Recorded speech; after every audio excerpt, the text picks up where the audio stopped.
नमस्ते दोस्तों।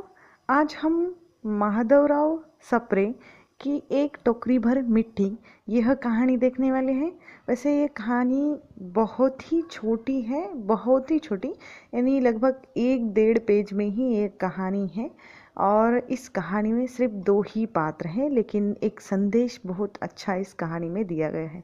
ठीक है, यह कहानी 1903 में प्रकाशित हुई है। पहले जब दुलाई वाली या जो कुछ पहली पहली कहानियाँ हिंदी साहित्य की, उस कहानियों में ये कहानियाँ गिनी जाती है। और जब हिंदी साहित्य में ज़्यादा शोध अनुसंधान हुआ, अनुसंधान होने के बाद पता चला कि महादेवराव जो सप्रे की कहानी है, यही हिंदी की पहली कहानी है।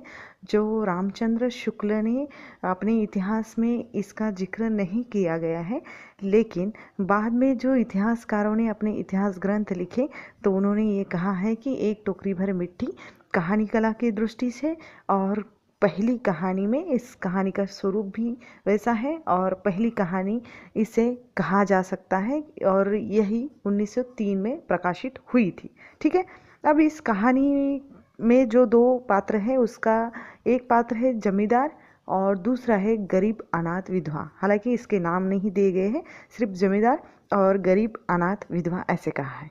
ठीक है, अब इस कहानी का जो विषय बन पड़ता है उसमें कर्तव्य श्रेष्ठ है, यह हमें संदेश मिलता है। धन का गर्व है इसमें, और जो विधवा का एक निर्मल मन है इसमें, जमींदारी का अहंकार है, भ्रष्ट वकील का जो संकेत हमें इसमें मिलता है, भ्रष्ट कानून व्यवस्था या जो वकील लोग होते हैं उनका इसमें संकेत मिलता है। और अंत में जो मानवता की जीत हमें इस कहानी में दिखाई देती है। ठीक है, अब इस कहानी की जो कथा वस्तु है वह इस तरह है। एक जो जमींदार अपने महल के पास, यानी एक बहुत बड़ा जमींदार होता है, उसके महल के पास एक गरीब अनाथ विधवा की एक झोपड़ी होती है और उस झोपड़ी को ये अपने कब्जे में करना चाहता है। कौन? जमींदार। और पहले तो अपनी इच्छा प्रकट करता है उस विधवा के सामने, लेकिन विधवा वहाँ से हटाने के लिए तैयार नहीं होती।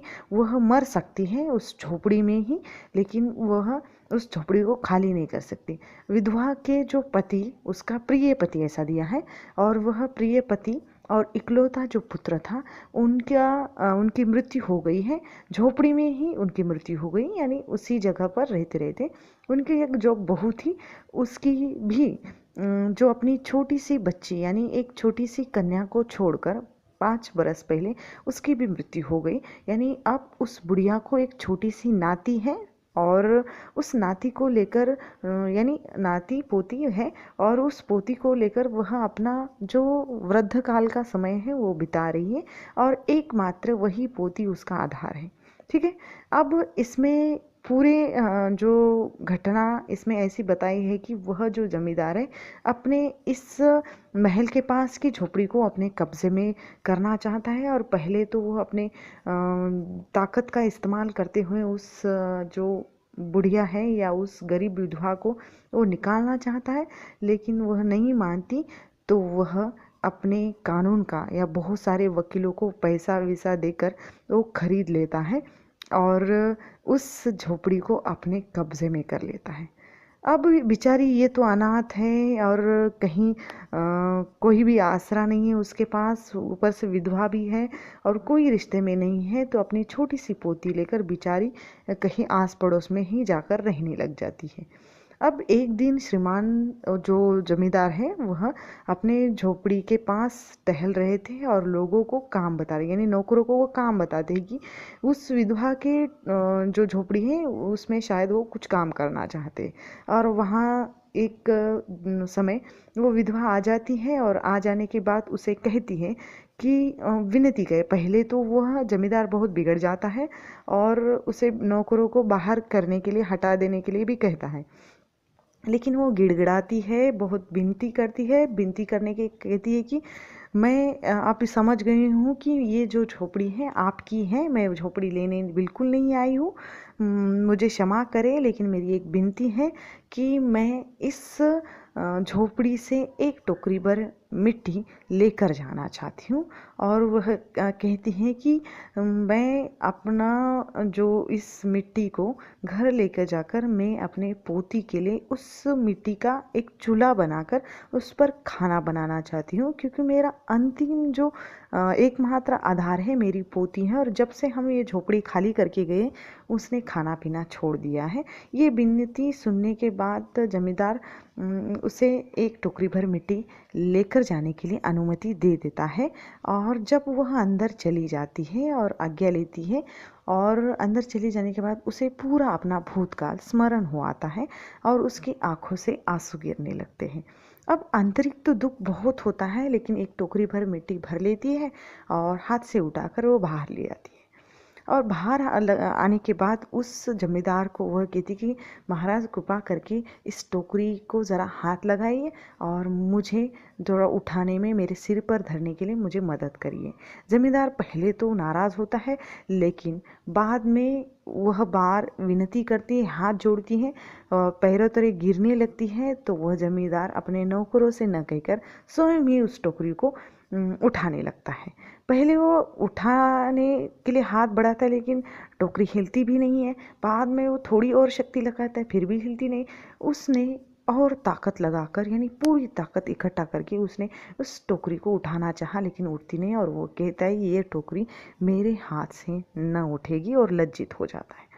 अब ये सुनकर विधवा कहती है कि महाराज नाराज न हो, मैं आपसे एक बात कहना चाहती हूँ कि एक टोकरी भर मिट्टी आपसे उठाई नहीं जाती। अब इस झोपड़ी में तो हजारों टोकरियाँ मिट्टी पड़ी हैं, इसका भार आप जन्म भर क्यों कर उठा सकेंगे। यानी ये ऐसा उठा सकेंगे, ऐसा वो प्रश्न करती हैं। और इस बात पर आप विचार कर लीजिए। जमींदार साहब को अपने इस बुढ़िया की या विधवा की बात सुनकर वो लज्जित हो जाता है, और उसे लगता है कि धन या जो पैसे का उसे गर्व आ गया था और अपना जो कर्तव्य है वो भूल गए थे। पर विधवा के इस वचन से उनकी आंखें खुल जाती हैं, और अपना जो कर्म है उस गलत कर्म का या गलत कार्य के लिए वो पश्चाताप कर उन्होंने वो अंत में उस विधवा को क्षमा मांगते हैं, और क्षमा मांगते हुए उसकी झोपड़ी उसे वापस देते हैं।